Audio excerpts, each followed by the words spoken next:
Hey guys, Brian here from Better Chess Training, and in today's video, we're going to be doing a little tactics test. So this is meant to be interactive.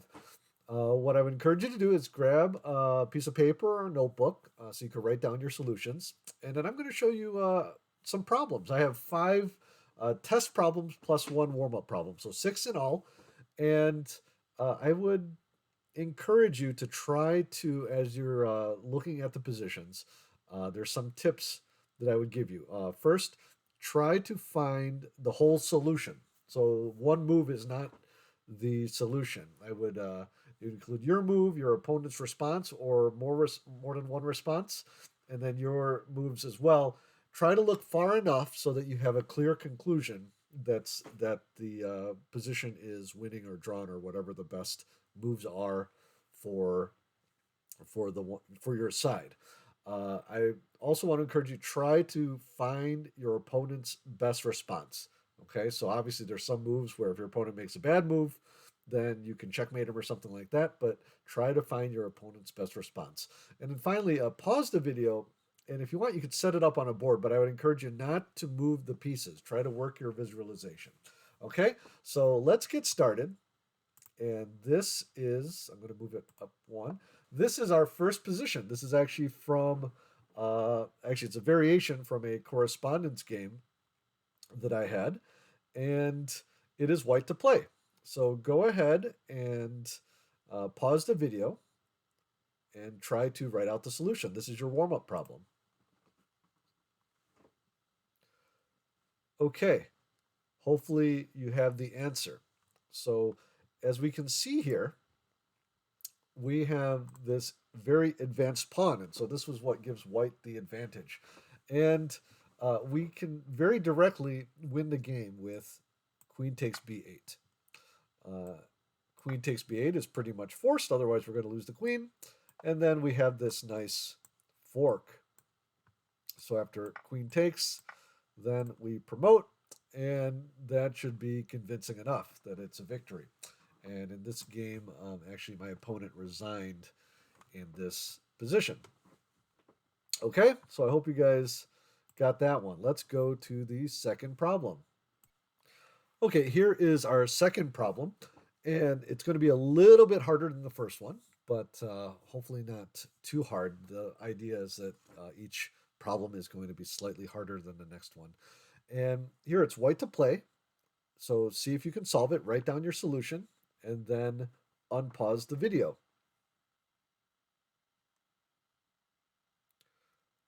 Okay, let's take a look at this one. Well, we see here that both kings are kind of out in the open, or there's a lot of weak squares here around the black king, and of course there's a lot of space here with this queen attacking the white king. So white has to act very urgently, and for a lot of tactics problems and in general in your games, you want to look at the most forcing moves. So of course that would be check because that forces the king to respond. So here, there's a bunch of different checks, but the main one, the most forcing, because there's only one response, is queen to f6 check. So we need to explore this to see if this is the solution. King to h6 is the only response here, but from here there's a bunch of checks. There's these checks along this diagonal. There's this check here, and there's these two knight checks. So you would examine each of these checks, maybe starting with the queen checks to see which are most effective. And in this case, the solution is this nice check here, knight to f5 check. And you can see here, the key is that this g pawn is pinned. So it cannot capture the knight. So the king is forced to h5, and hopefully after that you were able to see queen to h4 is mate. So just going back to the beginning of the problem, queen to f6 check, king to h6. Oh, wrong one. Um, knight to f5 check, king to h5, and queen to h4 is checkmate. Okay, so let's go to our next problem. Okay, this problem looks like an endgame study, and I know you know that I love my endgame studies, but actually this is from uh, a game between Vasily Ivanchuk and Wang Yu.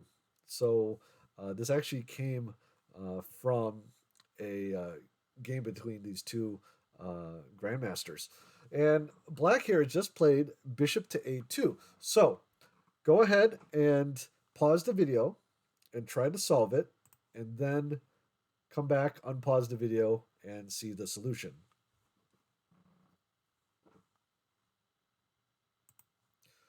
Okay, well, we see here that our main asset here for white is this passed pawn.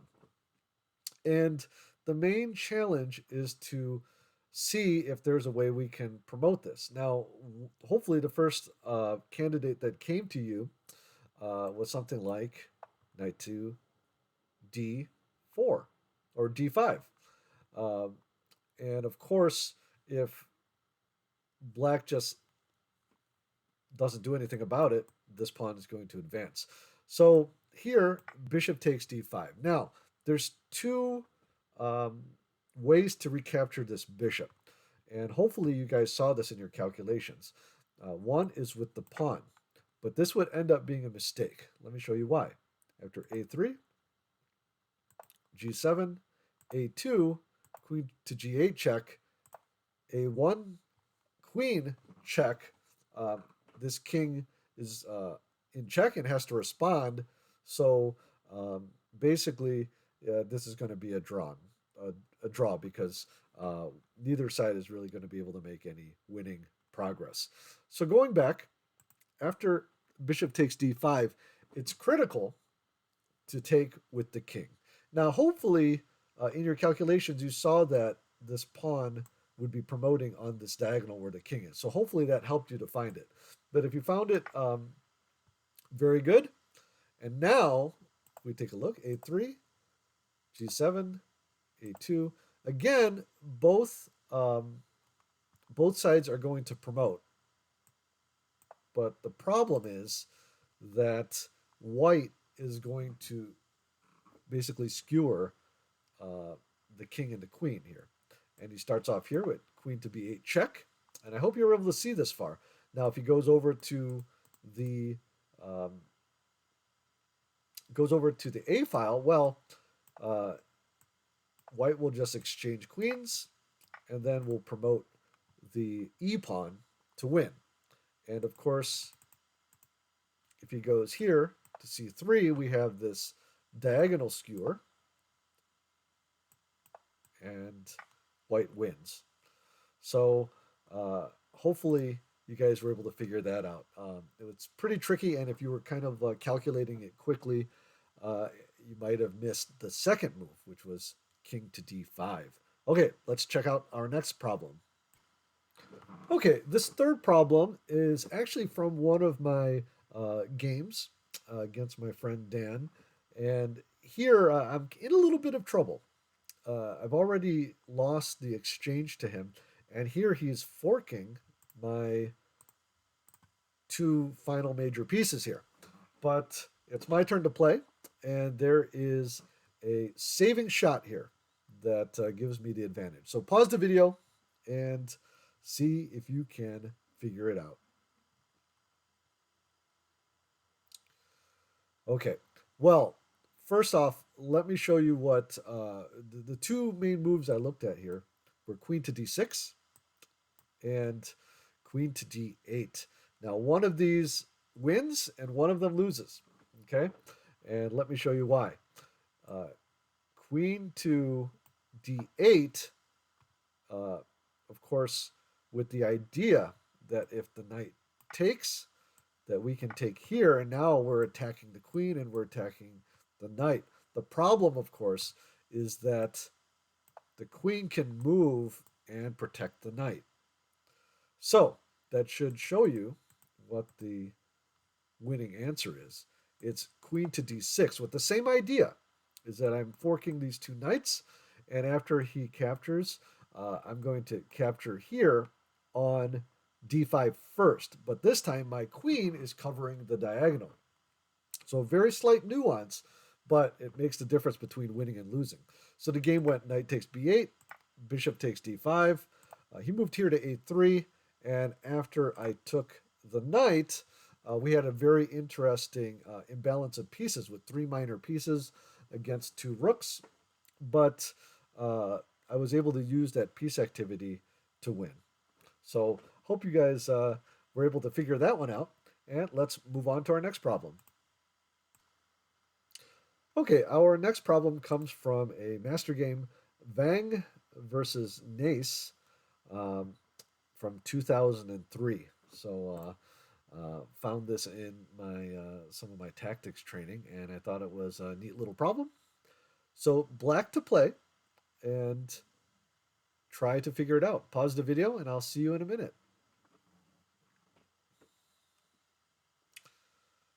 Okay, well, this problem is it looks like a composed problem, but the key here is that we need to act quickly and we need to do something forcing because um, white is ready to attack black here.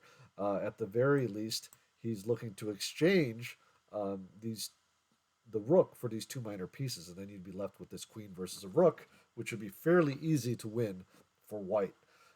There's a bunch of checks here that you should look into, but and if you calculated them, there's one that is most forcing. So when I say most forcing, I mean it really limits your opponent's moves, and that's what we need to be looking at. So that move is rook to a1 check. And as you can see, all of these squares are covered. So the king is forced to d2. Now from here, you can look at various checks. Here, you can look at the checks with the knight. Now, of course, you have this knight takes f3 check, which would be forking here. But let me just show that to you, actually. So, but the problem is, after this exchange, is that we're going to have this fork also. So, oh, actually, the rook's hanging too. So, um, that doesn't quite work. So, from here, though, we see there is a check that is again forcing and very effective, and that would be bishop to e1 check. Okay, again, a lot of the squares are covered, so has to go here. And then from here, hopefully, again, it's a couple moves out, but hopefully you're able to see this knight fork. Knight to c, or sorry, knight to f5 check. And then we're going to win the queen. King to e4, knight takes g7. Let's just go that from the top.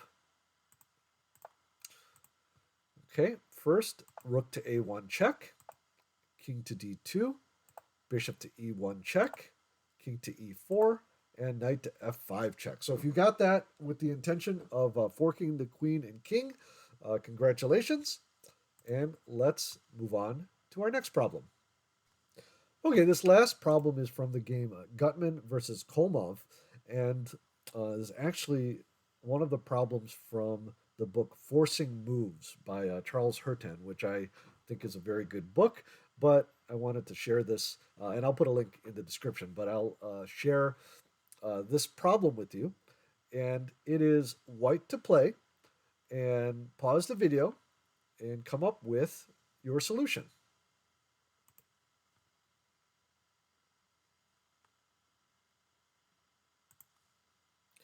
Okay, well, here we see again, there's a lot of action around the king.